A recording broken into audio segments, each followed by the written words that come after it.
जरूर करो डेली। क्या कहा मैंने? प्रेयर।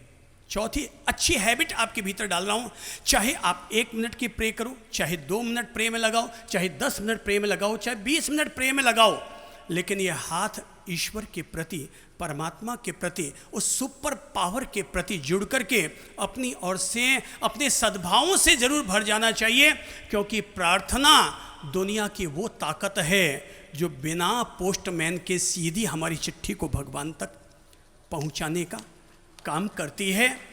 प्रार्थना वो औषधि है जो दवा डॉक्टर की भी काम नहीं करती, वो दवा प्रार्थना के रूप में काम कर जाती है। मेरे प्यारे भाई बहनों, अपने लिए भी प्रार्थना करो और दूसरों के लिए भी प्रार्थना करो।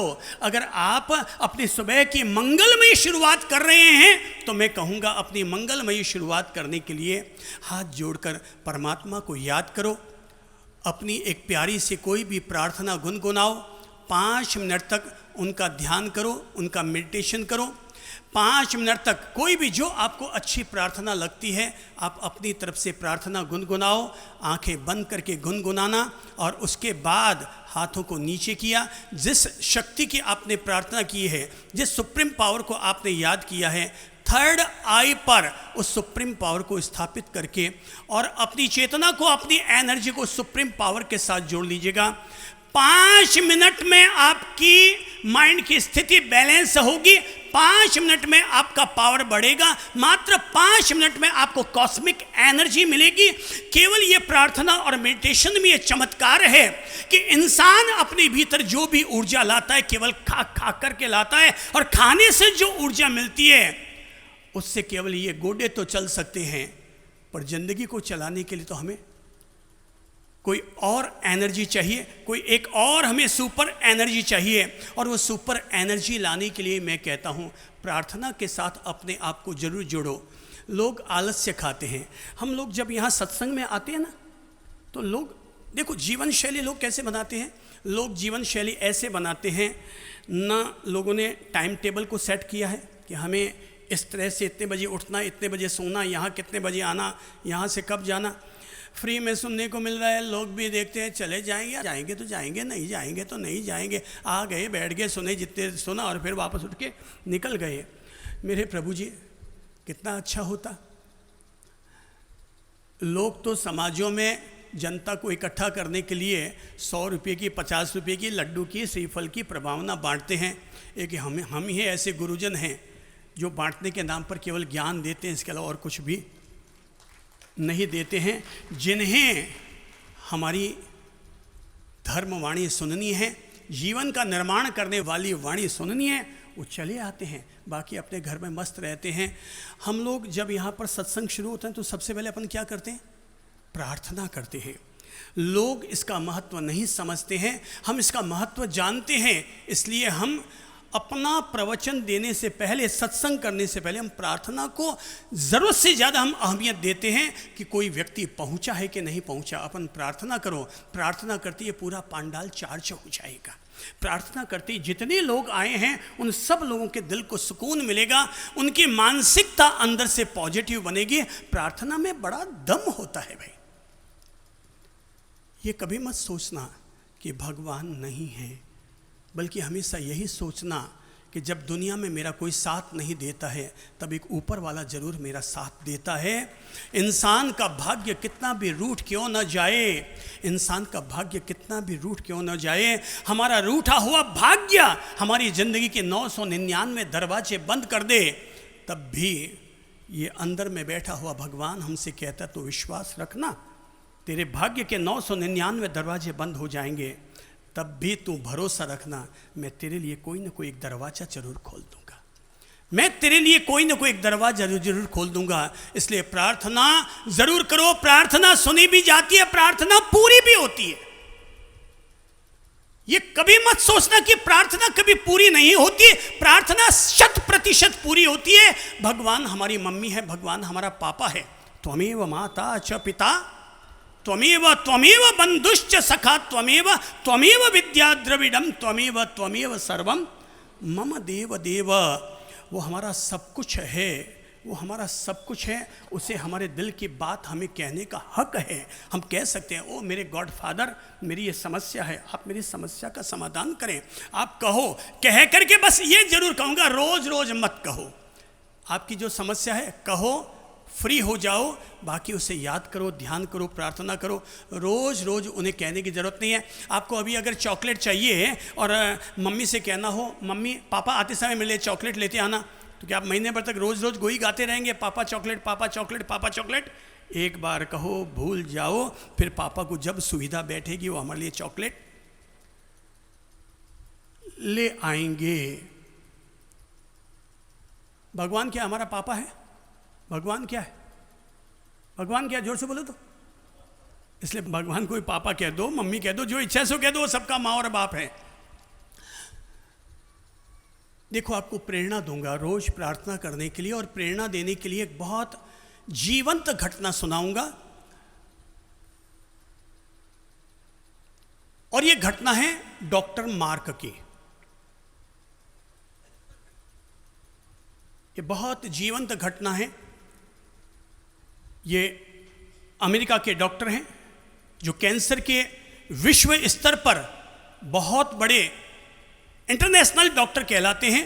और डॉक्टर मार्क ने अपने द्वारा ये घटना कही है। और डॉक्टर मार्क ने लिखा है कि डॉक्टर मार्क गए थे, उनका फ्रांस में सम्मान समारोह आयोजित हुआ था। वे अमेरिका से निर्धारित दिवस पर रवाना हुए, पर बीच आसमान में ही हवाई जहाज में कुछ ऐसी जरूरी खराबी लगी कि हवाई जहाज को इमरजेंसी लैंडिंग करनी पड़ी। बहुत ध्यान से समझिएगा, इमरजेंसी लैंडिंग करनी पड़ी। हवाई जहाज रुका। डॉक्टर को लगा कि मेरा जो सम्मान समारोह आयोजित है वो बहुत बड़ा, फ्रांस का मुझे बहुत बड़ा सर्वोच्च सम्मान मिलने वाला है, पहुंचना जरूरी है। कार ली और प्राइवेट कार से रवाना हो गए। लेकिन थोड़ी दूर चले होंगे कि इतने में ही तेज बारिश होने लगी, स्नोफॉल होने लगा, बरसात होने लगी, बर्फ गिरने लगी, सारे रास्ते बंद होने लगे। तो ड्राइवर ने कहा कि सर अब आगे बढ़ना बड़ा मुश्किल है, आप कहें तो यहीं कहीं कोई झोंपड़ी मकान देखता हूं और वहां पर अपन पनाह पा लेते हैं। डॉक्टर ने कहा नहीं, तुम ठीक कहते हो, रिस्क उठाना ठीक नहीं है। पास में ड्राइवर ने दूर नजर डाली, उन्हें लगा कि कहीं से एक बल्ब रोशनी आ रही है। ड्राइवर ने उसी पगडंडी पर अपनी कार आगे बढ़ा दी। छोटी रोड पर गाड़ी जैसे वहां जाकर के रुकी, चारों तरफ रास्ते बंद। वो उस घर के पास पहुंचे और उन्होंने दरवाजा खटखटाया, घंटी बजाई और अंदर से एक महिला आई। बोले आओ भैया, क्या क्या सेवा चाहिए? फॉरेन की एक खास बात है, वहाँ पर लोग एक दूसरे के काम बहुत जल्दी आ जाते हैं। हमारी तरह हम लोग जल्दी स्वार्थी बन जाते हैं और हमें लगता है अगला हमें बेवकूफ़ बनाने आ रहा है। हम कभी ये नहीं सोचते वो वास्तव में मुसीबत में फंसा हुआ है। तो वो जैसे ही वो पहुँचते हैं कि बोले हाँ भैया बोलिए क्या सेवा चाहिए? दीदी हम लोग स्नोफॉल से घिर गए हैं, अगर आप थोड़ी सी अगर हमें पनाह दे सकें तो हम आपके घर के बरामदे में रुक जाते हैं ताकि हम बरसात से बच सकें। बोले बाहर क्या रुकना है, आप अंदर से आराम से आ जाइए। घर के अंदर ले लिया गया, कमरा उन्हें दे दिया गया। वो जाकर के सोफे पर बैठ गए, इंतज़ार करने लगे कब बरसात बंद हो, कब स्नोफॉल बंद हो। पर वो बंद होने का नाम ही नहीं ले रहे हैं। आखिर उन्हें लगा, दीदी आई और बहन ने आकर कहा भाई साहब आप जो भी हैं, लगता है अब ये बरसात बंद नहीं होने वाली है, आप आज रात का विश्राम यही कर लीजिए। बोले हाँ हमें भी यही लग रहा है कि हमें यहीं पर ही अब लेट जाना चाहिए। उन्हें गरम कमरा दे दिया गया, कंबल इत्यादि, रजाई इत्यादि दे दी गई। वो वहीं पर सोए। सुबह जब उठे तब तक आसमान खुल गया था। रवाना होने की सोची, तो जैसे ही उन्होंने सोची रवाना होने की और दीदी को गुड मॉर्निंग कहा, रवाना होने लगे, तो बहन ने कहा भाई साहब आप जो भी हैं, लेकिन अगर आप मेरे घर पर रात भर रुके हैं, अतिथि देवो भव, कृपा करके पहले चाय कॉफ़ी लेकर जाइए, उसके बाद रवाना हो जाइए। बोले हाँ अगर आप चाय कॉफ़ी पीने को दे दें तब तो मज़ा आ जाएगा, बॉडी बहुत ठंड से ठिठुर रही है। महिला ने कॉफ़ी बनाई, कप में डाली, 4 कप कॉफ़ी तैयार की, एक डॉक्टर के लिए, एक ड्राइवर के लिए, एक अपने लिए, एक और अपने बच्चे के लिए। 4 कप कॉफ़ी तैयार की और जैसे ही डॉक्टर कॉफ़ी पीने वाले थे कि तभी महिला ने कहा भाई साहब आप जो भी हैं प्लीज़ कॉफ़ी पीने से पहले 1-2 मिनट के लिए आप ज़मीन पर बैठिए, आंखें बंद कीजिए, भगवान की प्रार्थना कीजिए, प्रेयर कीजिए, आप उनका मेडिटेशन कीजिए, उनको याद कीजिए, उन्हें थैंक्स कहिए और उसके बाद आप कॉफ़ी पीजिए। डॉक्टर ने कहा मैं ये भगवान को नहीं मानता, ईश्वर कुछ नहीं होता है, मैं इन सब चीज़ों को नहीं मानता। बोले ठीक है साहब, आप नहीं मानते कोई बात नहीं, पर कृपा करके उनके प्रति अनर्गल संवाद मत कीजिए। मैं उन्हें मानती हूँ और मैं उन्हें पूरी आस्था और श्रद्धा से मानती हूँ। तो बोले कि ठीक है, तुम मानती हो तो तुम्हें जो करना है वो करो। उसने कहा आपको कॉफ़ी नहीं पीनी है, मत पीजिए। वो महिला और उसका बच्चा दोनों ज़मीन पर बैठ गए, हाथ जोड़े और भगवान को याद करने लगी और बड़े दिल से याद कर रही थी। और याद करते करते पता नहीं आज उसकी आंख से 2 आंसू आ गए। धन्य मानना जिस दिन प्रार्थना करते हुए आपकी आंख से 2 आंसू आ जाए, समझ लेना आज आपकी प्रार्थना पूरी होने का समय आ चुका है। आज आपकी प्रार्थना निश्चित तौर पर परमात्मा तक पहुंच चुकी है। उसने प्रार्थना अपनी पूरी की, लगभग 3 से 4 मिनट बीत गए। वो खड़ी हुई और अपने गाल पहुँचे और कॉफ़ी पीने के लिए जैसे ही उसने कप उठाया, डॉक्टर को न जाने क्या सूझा, उसने कहा कि सिस्टर जरा एक बात बताओ, ये तेरी कॉफ़ी तो ठंडी हो गई, सारी भाप तो इसमें से निकल गई। बोले कोई बात नहीं भैया, कोई बात नहीं, थोड़ी ठंडी हो गई तो क्या हो गया, थोड़ी ठंडी कॉफ़ी भी तो पी जा सकती है। तो उन्हें अपने 4 मिनट फालतू बर्बाद किए, कॉफ़ी ठंडी कर डाली। बोले मैंने बर्बाद नहीं किए, मेरा नियम है, मैं जब भी सुबह का पहला कौर अपने मुंह में डालती हूँ तो मैं भगवान की प्रार्थना किए बगैर मुंह में कुछ भी ग्रहण नहीं करती। ये बचपन से ही मुझ में ये गुड हैबिट बनी हुई है और मैं ताज़ ज़िंदगी इस गुड हैबिट को अपने जीवन के साथ जोड़ कर रखूँगी। बोले अच्छा, तुझे इतना विश्वास है, तू जीवन भर से प्रार्थना करती आ रही है? बोले सब मैं बिल्कुल प्रार्थना करती हूँ। उसने कहा तो क्या भगवान होता है? बोले बिल्कुल होता है सर, भगवान होता है। बोले तूने कभी भगवान को देखा है? महिला ने कहा सर आप इतने कुतर्क कर रहे हैं, आप मुझसे पूछ रहे हैं कि भगवान को आपने देखा है, पर मैं आपसे पूछूंगा आप कौन हैं? बोले मैं एक डॉक्टर हूँ। तो बोले मैं आपसे पूछूंगी कि आपने ऑक्सीजन को देखा है? बोले नहीं, ऑक्सीजन को दिखाई नहीं देता, वो तो हवा में व्याप्त है। बोले कि भगवान भी दिखाई नहीं देता लेकिन वो सर्वव्याप्त है। भगवान भी ऑक्सीजन की तरह है और वो सर्वव्याप्त है। तुम्हारे पास देखने की क्षमता नहीं है, ये तेरी कमजोरी है, पर भगवान होता है। डॉक्टर को लगा यार इसका लॉजिक तो बड़ा सही है कि ऑक्सीजन है पर मैं उसे देख नहीं सकता, लेकिन उसके बिना हम जिंदा भी नहीं रह सकते। वो तो क्या भगवान ऑक्सीजन की तरह है? उसने कहा अच्छा चलो तू कहती है तो मान लेते हैं भगवान है, पर जरा एक बात बता कि भगवान क्या तेरी सुनता है? बोले जरूर सुनता है। बोले तूने क्या प्रार्थना की? महिला ने कहा भाई साहब मैंने आज जो प्रार्थना की है ना, वो मैंने आज प्रार्थना नहीं की है, मैं अपने पिछले 8 महीने से यही एक प्रार्थना करती चली आ रही हूँ। बोले तूने क्या प्रार्थना की? बोले मैं पिछले 8 महीने से एक ही प्रार्थना करती चली आ रही हूँ, क्योंकि 8 महीने पहले मेरे बच्चे की तबीयत खराब हुई तो मैंने अपने शहर के डॉक्टर को दिखाया और जब सारी जांच हुई तो पता चला मेरे बच्चे को कैंसर हो गया है। और मुझे मेरे शहर के डॉक्टरों ने कहा है कि तेरे बच्चे को इतना भयानक कैंसर हुआ है कि अगर इसका कोई इलाज कर सकता है तो केवल एक ही डॉक्टर कर सकता है, और वो डॉक्टर अमेरिका में रहता है और उसका नाम है डॉक्टर मार्क। तेरे बच्चे का केवल एक ही कोई इलाज कर सकता है और वो है अमेरिका में वो डॉक्टर रहता है, उसका नाम है डॉक्टर मार्क। ये सुनना था कि डॉक्टर के रोंगटे खड़े हो गए। महिला ने कहा कि मैं भगवान से पिछले 8 महीने से प्रार्थना करती चली आ रही हूँ कि भगवान मैं एक मध्यम वर्गीय महिला हूँ, मेरी तो औकात नहीं है कि मैं अमेरिका तक जाकर के अपने बच्चे का इलाज करवा सकूँ, पर ऐ मेरे प्रभु तेरे तो 1000 हाथ हैं, तू चाहे तो मेरे बच्चे के लिए कोई इलाज की व्यवस्था कर सकता है। और मैं रोज ही भगवान से एक ही प्रार्थना करती हूँ कि भगवान एक बार मेरे बच्चे को उस डॉक्टर मार्क को दिखा दे, एक बार मेरे बच्चे को उस डॉक्टर मार्क को दिखा दे। वो ये बोलती जा रही थी, डॉक्टर अपने आप ही सोफा सेट से जमीन पर आ गया, उसके हाथ जुड़ गए और आंखें बंद करके वो भगवान को याद करने लगा, थैंक्स थैंक्स थैंक्स कहने लगा। उसको लगा अब तक मेरे कारण ही मेरा सम्मान हो रहा है, पर आज पता चला किसी की प्रार्थना काम कर रही थी। फ्रांस के वालों के मन में पैदा किया भगवान ने, वहां पर सम्मान समारोह आयोजित हुआ।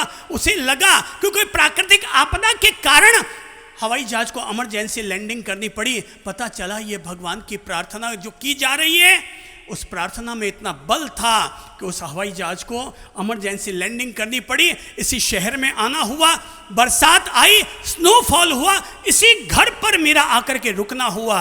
ये मेरा इस घर पर आना नहीं हुआ, बल्कि इसकी प्रार्थना का पूरा हो जाना हुआ। और जब वो नीचे बैठा, महिला जब वो 5 मिनट के बाद सजल नयनों से खड़ा हुआ, तो महिला ने पूछा, ये भाई साहब, ये आप अचानक नीचे कैसे बैठ गए? आप ये सजल नयन कैसे हैं? आप किसको याद कर रहे थे? बोले, मैं भगवान को याद कर रहा था, मैं भगवान को याद कर रहा था, उनको थैंक्स दे रहा था। आज जीवन में पहली बार महसूस हो गया, ये अनुभव हो गया कि भगवान है, वो प्रार्थना सुनता भी है, उसको अगर याद करो तो हर इंसान की समस्या का समाधान भी करता है। वो महिला कहती है, भाई साहब आप क्या कह रहे हैं? आप डॉक्टर साहब क्या कह रहे हैं? आप कहना क्या चाहते हैं? डॉक्टर कहते हैं, तुम जिस डॉक्टर के लिए प्रार्थना कर रही हो, वो डॉक्टर कोई और नहीं बल्कि मैं ही वो डॉक्टर हूं जिसके लिए तुम रोजाना प्रार्थना कर रही हो। आज महिला को भी वो सुबह कर भगवान को उसने कहा, थैंक्स थैंक्स थैंक्स गॉड। आज पता चल गया, मेरी मम्मी ने, मेरे पापा ने बचपन में जो मुझ में गुड हैबिट डाल रखी थी प्रेयर करने की, आज वो प्रेयर काम आई है और इस तरह से मेरे बच्चे की जान बच रही है। वो बच्चे को लेकर फ्रांस में सम्मान समारोह में जाते हैं और वहाँ अपनी ओर से उस बच्चे को दिखाते हुए कहते हैं, आज मैं समझता था कि मेरा सम्मान मेरी वजह से होता है। आज बच्चे को आगे बढ़ाते हुए कहा, मेरा सम्मान इस बच्चे की माँ के द्वारा की जाने वाली प्रार्थना की बदौलत मेरा ये सम्मान हो रहा है। ऐ मेरे भाई बहनों, ये गुड हैबिट अपने भीतर डालो। मंदिर में जाके प्रार्थना करो, घर में बैठ के प्रार्थना करो, चाहे आप गुरुजनों के पास बैठकर प्रार्थना करो, चाहे यहाँ आकर के सुबह सुबह शुरुआत में प्रार्थना करो। कभी भी, किसी भी वक्त, किसी भी रूप में आप उसे याद कीजिए। जब भी उसके साथ अपने तार जोड़ेंगे, अपने मन के तार जोड़ेंगे, आपके भीतर के पाप छटेंगे, पुण्य जागृत होंगे। ईश्वर की घर से आपके लिए एक पॉजिटिव एनर्जी, एक पॉजिटिव मैसेज आएगा। सुबह जब प्रार्थना करो तो भाग्योदय के लिए प्रार्थना करना, दोपहर में जब खाना खा लो तो धन्यवाद देने के लिए प्रार्थना करना, और रात को जब सोने जाओ तो दिन भर में हुई गलतियों की क्षमा मांगने के लिए प्रार्थना करना। सुबह जब उठो तो भगवान से कहना, जब सुबह उठो तो अपने भाग्य को संवारने के लिए, भाग्य उदय के लिए, कि हे प्रभु, हाथ जोड़ो तो एक लय होकर परमात्मा से कहो, हे प्रभु जी, मैं आपकी उपस्थिति को महसूस कर रहा हूं। कोई भी चुप ना रहे और अंदर से, हृदय से अपने आप को खोलो, बंद दरवाजों को, और बोलो, हे प्रभु जी। देखिए, केवल 1 मिनट की प्रार्थना आपके जीवन में घटित कर रहा हूं, और सभी लोग करबद्ध होकर बोलिए, हे प्रभु जी, मैं आपकी उपस्थिति को महसूस कर रहा हूं। हे प्रभु जी, मैं आपकी उपस्थिति को महसूस कर रहा हूं। अपने आसपास देखो और महसूस करो अब इसे, कि आपके आसपास बंद आँखों से, अपनी छठी इंद्रिय से अपने आसपास के शून्य में उसे महसूस करो।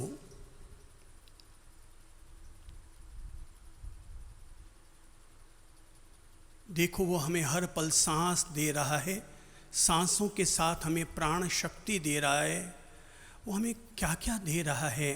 बी पॉजिटिव होकर महसूस करो, और महसूस करते हुए अगली लाइन बोलो, हे प्रभु जी, मैं आपकी अनुकंपा को महसूस कर रहा हूँ।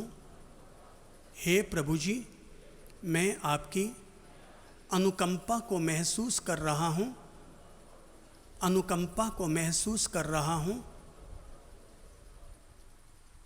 वाकई आप अपने आप में भीतर महसूस कीजिए कि आसमान से आपके ऊपर एनर्जी आ रही है। अपन सब लोगों के ऊपर उनके आशीर्वाद बरस रहे हैं। एक अदृश्य ऊर्जा हमारे तन मन आत्मा में प्रवेश कर रही है।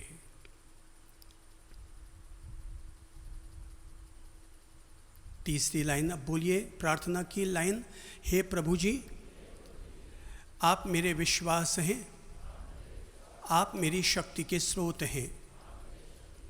हे प्रभु जी, आप मेरे विश्वास हैं, आप मेरी शक्ति के स्रोत हैं। शांत मौन होकर अब इसे महसूस कीजिए, अपने हृदय में महसूस कीजिए कि वाकई मेरे हृदय में परमात्मा के प्रति विश्वास है और वो हमारी शक्ति के स्रोत हैं। हमें हर दिन हर पल परमात्मा और प्रकृति से एनर्जी मिल रही है।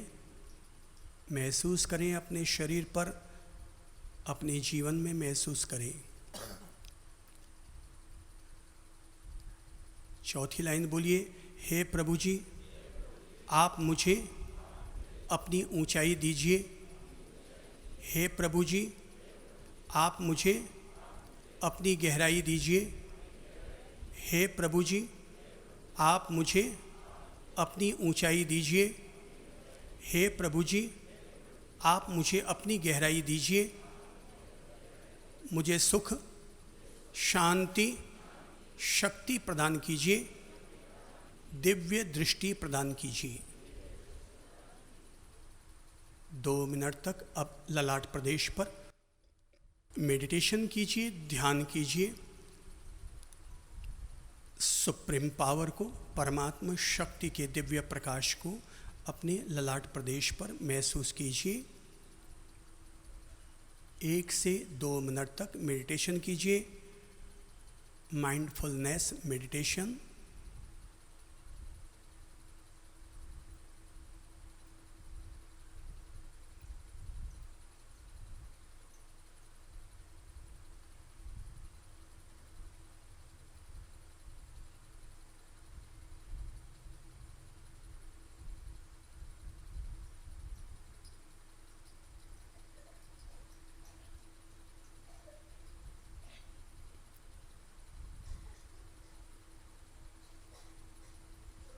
भीतर में प्रसन्नता का उदय कीजिए।